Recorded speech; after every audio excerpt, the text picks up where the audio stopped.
आज मैं एक ऐसे रूल की बात करने वाला हूँ ईएफएल कप के जिसके अराउंड थोड़ी सी कंफ्यूजन रहती है हमेशा, और वो है कि अगर स्कोर्स टाई रहे over the two legs after 90 minutes तो क्या होगा। हालांकि हम बिल्कुल नहीं चाहते कि ऐसी सिचुएशन अराइज हो और आर्सेनल कंफर्टेबली जीते, बट ये पता होना ज़रूरी है।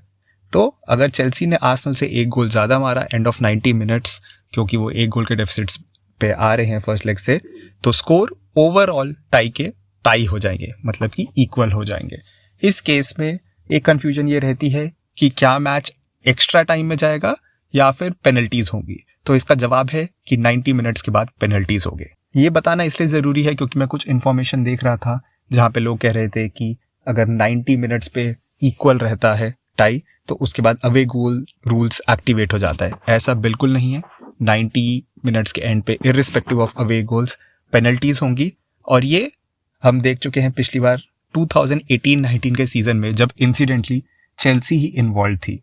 उस टाइम पे उनका मैच था टॉटनहम, जो कि आर्सेनल के नॉर्थ लंदन राइवल्स हैं, और उसमें चेल्सी ये पेनल्टी शूट आउट जीती थी। उस टाइम में चेल्सी 1 गोल डाउन से रिकवर होके आई थी, but second leg Stamford bridge पे था जिसको उन्होंने 2-1 जीता था नॉर्मल टाइम में, जिसका मतलब है एग्रीगेट स्कोर 2-2 हुआ था, और उसके बाद फिर पेनल्टी शूट आउट हुआ था, और इस पेनल्टी शूट आउट में चेल्सी जीत गई थी 4-2 से।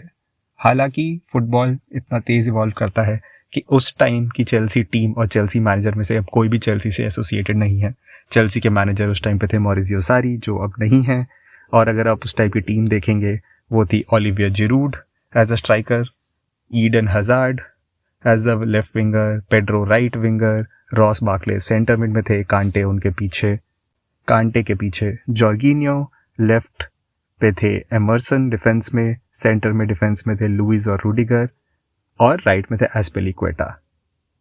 और सिर्फ एक लौता प्लेयर जो उस टाइम उस टीम में था जो पोटेंशियली इस टाई का पार्ट हो सकता है वो है केपा अरिजाबलागा, बट हाँ वो चेल्सी की तरफ से नहीं, आर्सेनल की तरफ से इस टाई में हो सकते हैं। और जो 2 प्लेयर सब्स्टिट्यूट होके आए थे वो थे विलियन और मटेओ कोवाचिच। अगेन ये दोनों भी क्लब पे नहीं है। तो हाँ, ये सिर्फ रेफरेंस के लिए था, इससे गेम में कोई इम्पैक्ट नहीं होने वाला है, और हम चाहते कि आर्सेनल 90 मिनट्स के एंड पे स्ट्रेट अवे थ्रू चली जाए। पेनल्टी शूट आउट की एगनी और जेपर्डी नहीं चाहिए। So best of luck to the Gunners.